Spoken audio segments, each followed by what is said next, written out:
नमस्कार दोस्तों, मैं जितेंद्र कुमार आज आप लोगों को तांत्रिका तंत्र से संबंधित आज इस वीडियो में बताने वाले हैं। दोस्तों, मानव के शरीर में तांत्रिका तंत्र पूरे शरीर में जाल की तरह फैला हुआ है। जैसे हम लोग किसी से बात करते हैं या कोई हमसे बात करता है या किसी ने मेरे शरीर को बॉडी को टच कर लेता है या किसी के साथ कोई दुर्घटना हो जाती है तो इसकी तुरंत इन्फॉर्मेशन हमें ब्रेन को तांत्रिका तंत्र के माध्यम से मिल जाता है। तो दोस्तों, तांत्रिका तंत्र एक ऐसा तंत्र है जो हमें सोचने, समझने, स्मृति याद कराने एवं कार्य करने और शरीर को नियंत्रण करने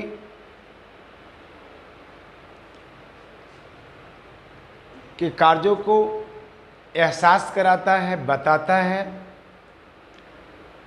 उसे हम तांत्रिका तंत्र कहते हैं। दोस्तों, तो आज हम लोग तांत्रिका तंत्र में कुछ ऐसे इम्पोर्टेंट क्वेश्चन को पढ़ने वाले हैं। जैसे हम लोग देखें दोस्तों, तांत्रिका तंत्र यानी नर्वस सिस्टम। तांत्रिका तंत्र यानी नर्वस सिस्टम। दोस्तों, तांत्रिका तंत्र एक ऐसा तंत्र है जो सोचने, समझने, स्मृति यानी याद दिलाने के साथ साथ शरीर को नियंत्रण रखने का एक सिस्टम है, एक तंत्र है। उसे हम लोग तांत्रिका तंत्र कहते हैं। दोस्तों, तांत्रिका तंत्र का जो स्ट्रक्चर होता है वह एक धागानुमा संरचना होता है और वो धागानुमा संरचना जो है तांत्रिका कोशिका की बनी होती है। जी दोस्तों, वह धागानुमा संरचना जो है वह तांत्रिका कोशिका की बनी होती है। दोस्तों, यह हमारे शरीर में न्यूरॉन जो है सबसे बड़ी कोशिका होती है। तांत्रिका तंत्र में न्यूरॉन पाए जाते हैं और यह न्यूरॉन जो है हमारे सबसे बड़ी कोशिका होती है। क्वेश्चन पूछता है मानव के शरीर में सबसे बड़ी कोशिका, तो आपको बताना होगा कि मानव के शरीर में सबसे बड़ी कोशिका न्यूरॉन होता है। तो दोस्तों, न्यूरॉन सबसे बड़ी कोशिका होती है और सबसे बड़ी खासियत है कि न्यूरॉन कोशिका जो है कभी भी विभाजित नहीं होती है, कभी भी एक दूसरे से बढ़ता नहीं है। हाँ दोस्तों, कभी भी न्यूरॉन बढ़ता नहीं है। लेकिन न्यूरॉन जो है हमारे भ्रूण में जो है एक्टोडर्म में बनता है। हाँ, न्यूरॉन हमारे भ्रूण में एक्टोडर्म में बनता है और यह न्यूरॉन जो है से 3 हिस्से में बटे होते हैं। एक्टोडर्म में बनता है, लेकिन न्यूरॉन को अगर बांटे के दृष्टि से देखा जाए तो इसे 3 हिस्से में बांटा गया है। दोस्तों, कहता है कि न्यूरॉन या विभिन्न प्रकार के उद्दीपनों को पहचान कर ग्रहण करती है और इसका संचार भी करता है। दोस्तों, हम लोगों ने जिस प्रकार से खाना खाते हैं हमें स्वाद का एहसास होता है, स्मेल का एहसास होता है, सुगंध जिसको बोलते हैं। तो ये सारी चीज़ें हमारे जो है से तांत्रिका तंत्र के द्वारा हमें पता चलता है। तो कहता है कि यह विभिन्न प्रकार के उद्दीपनों को पहचानता है, हर चीज़ों को पहचानता है। दूसरी बात है ये इसकी संचार भी करता है, एक स्थान से दूसरे स्थान तक पहुँचाने का कार्य भी करता है। दोस्तों, तांत्रिका तंत्र जो है से 3 भागों से मिलकर बना है। जी, तांत्रिका तंत्र 3 भागों से मिलकर बना है, जिसको हम लोग बोलते हैं साइटोन, डेंड्रॉन और तीसरा को बोलते हैं एक्सॉन। जी हाँ, साइटोन, डेंड्रॉन और एक्सॉन 3 तांत्रिका तंत्र से मानव का 3 तांत्रिका तंत्र से मिलाकर बना है। अब दोस्तों, साइटोन क्या है?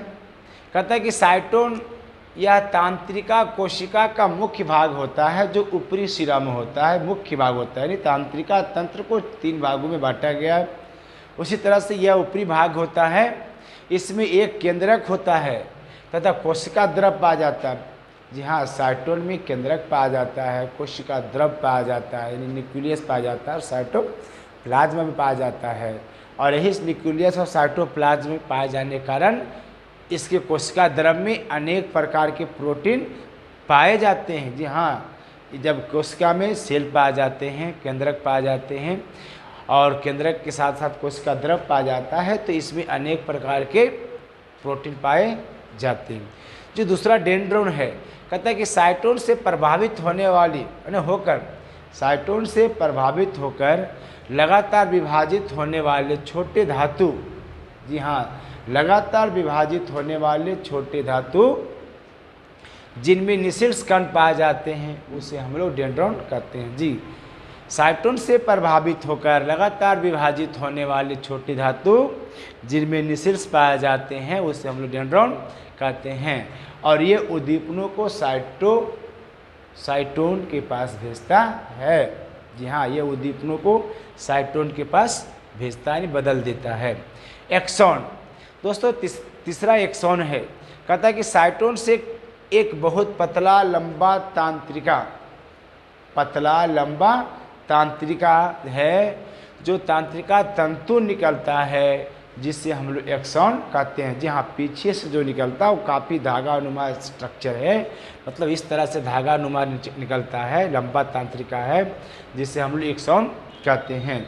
और एक्सॉन जो है वह जो अंतिम सिरा पर होता है, और अंतिम सिरा पर होने के कारण यह शाखित होता है, और प्रत्येक शाखित भाग के अंतिम छोर पर एक छर्नुमा संरचना पाया जाता है, जिसे हम लोग एक्सॉन कहते हैं। दोस्तों, अब कार्यों के आधार पर तंत्रिका कोशिकाएं को 3 भागों में बांटा गया है। जी, कार्यों के आधार पर तंत्रिका कोशिकाएं को 3 भागों में बांटा गया है। पहला है संवेदी तंत्रिका तंत्र, यानी सेंसरी न्यूरॉन। दूसरा है प्रेरक तंत्रिका तंत्र, मोटर न्यूरॉन। और तीसरा है मध्यस्थ तंत्रिका कोशिका, जिसका हम लोग कहते हैं इंटर न्यूरॉन। तो संवेदी तंत्रिका कोशिका, प्रेरक तंत्रिका कोशिका और संवेदी, प्रेरक और मध्यस्थ, ये तीनों जो कोशिकाएं हैं वो हमारे कार्यों के आधार पर इसे अलग अलग बांटा गया है। तो चलिए मैं तीनों को शॉर्ट में बताते चलेंगे, क्योंकि ज़्यादा वीडियो लंबा हो जाने से थोड़ा सा दिक्कत हो जाता है।